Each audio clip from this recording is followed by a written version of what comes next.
afternoon. I'm Taina Laiho. I work as a researcher at the University of Turku in Finland. I work at the Department of Physics and Astronomy and in a group of material science. My title today is Nanomodified Silicate, Geotrap, or Selective Nitrogen Removal.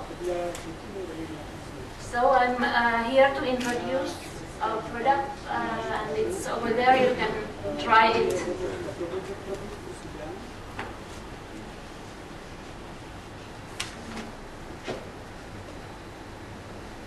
Background. So we have nanomodified silicate for ammonium absorption, and it works in liquid, in slurry, and in gas also. And after using it for purification treatment, it is loaded with nitrogen, and then it can be used as a fertilizer. So we have a patented technology. Patent belongs to University of Turku. Material is invented there. And we have business that we expect to grow. NanoGeo is a new company startup.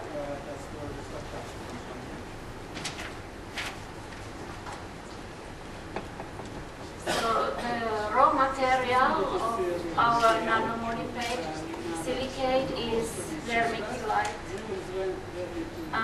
It's a common mineral and it's mined all over the world. It's a layered aluminosilicate and it belongs to hydrometal group. It is soft and its structure contains water. Oh, sorry, I forgot to change my slide.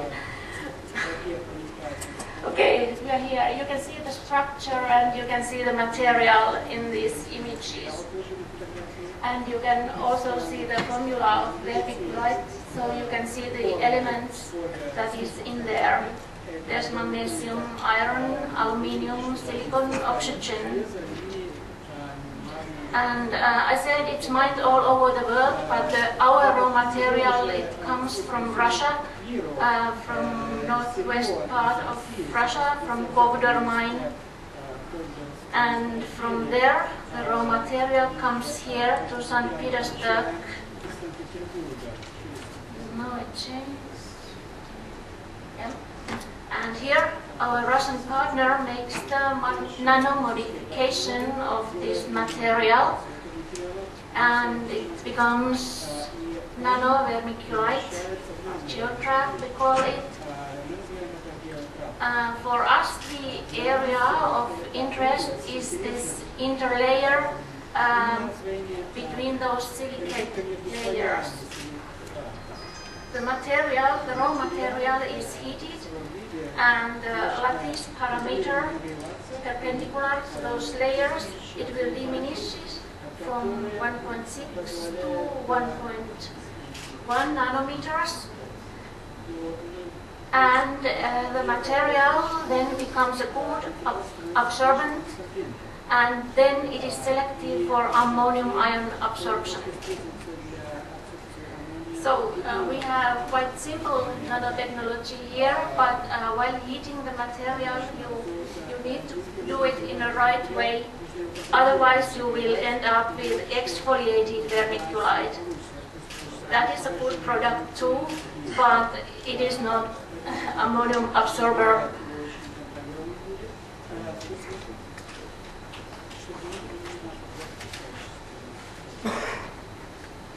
About ammonium absorption, you should look at the graph over there.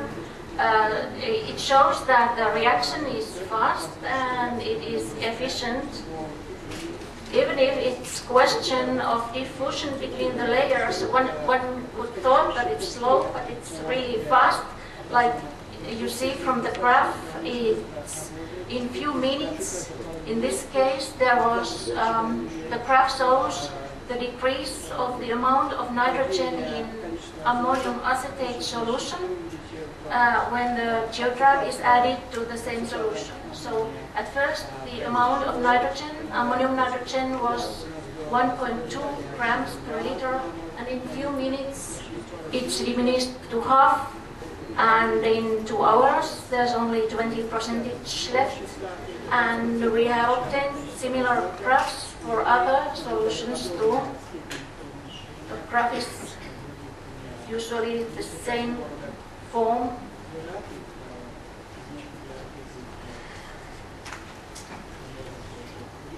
And after ammonium absorption, it is a fertilizer.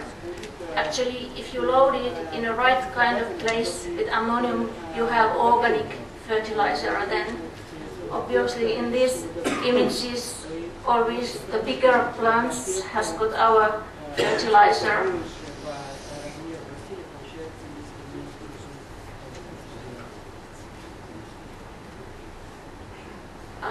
Application possibilities are all those places where you need to remove ammonium ions from water.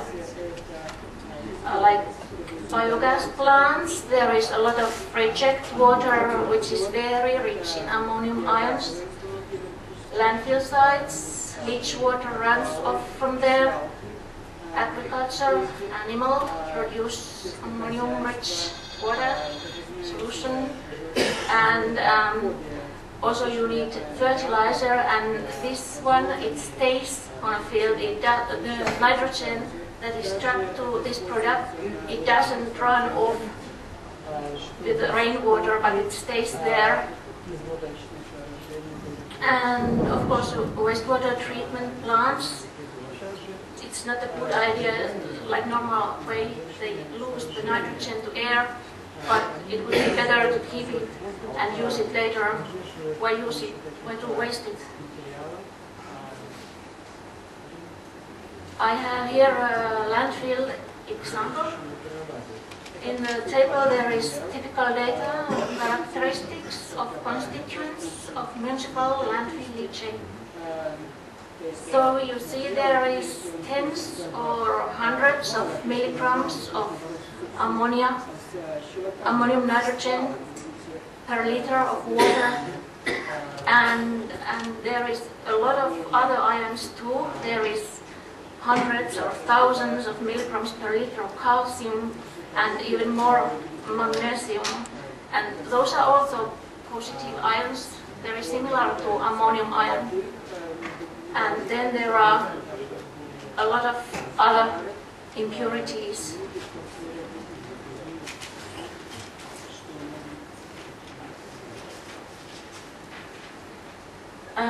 So this table and graph, it shows out that our product works in this kind of difficult water with a lot of ions. And so these and other landfill results, they show that our product has the selective absorption of ammonium ions.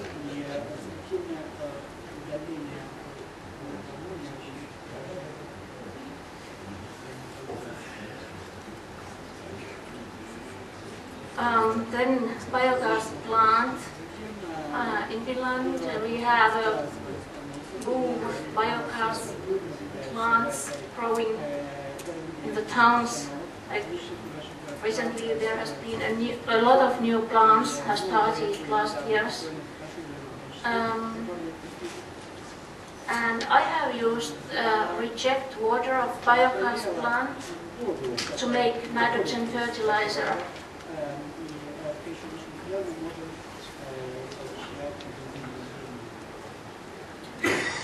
Reject water of biogas plant, it contains a lot of nitrogen and it is in ammonium form, and it contains a lot of organic matter that is good for plants.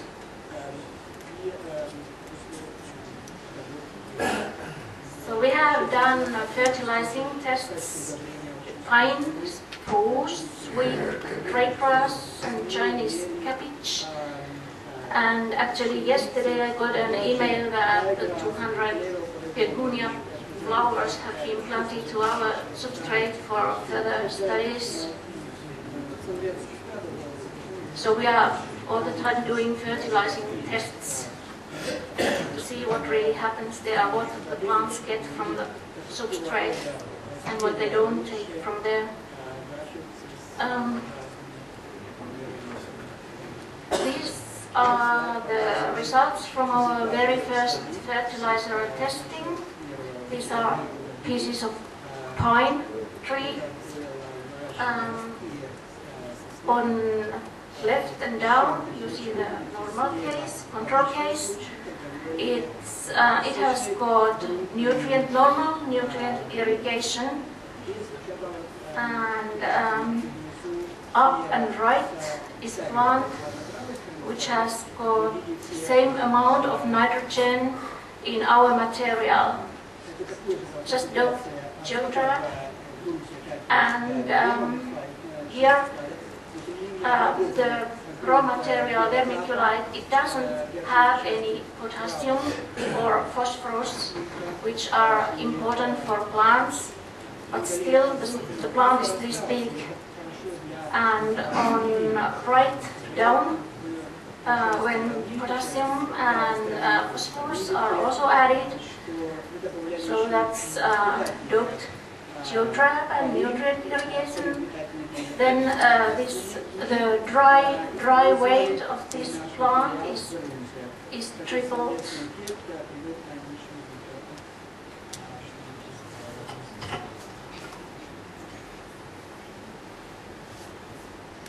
I'm a researcher, but I have this one business slide. So the main focus of the company in Finland is in marketing and sales, and R&D is done and will be done together with the departments of geology and physics at Åbo Academy University and the University of Turku, both in Turku. And marketing and sales will focus just on 4 business segments: landfills, agriculture, wastewater treatment, and biogas plants. Thank you very much. And if you are at all interested in this kind of nanotechnology, you can come and talk to me later. Thank you.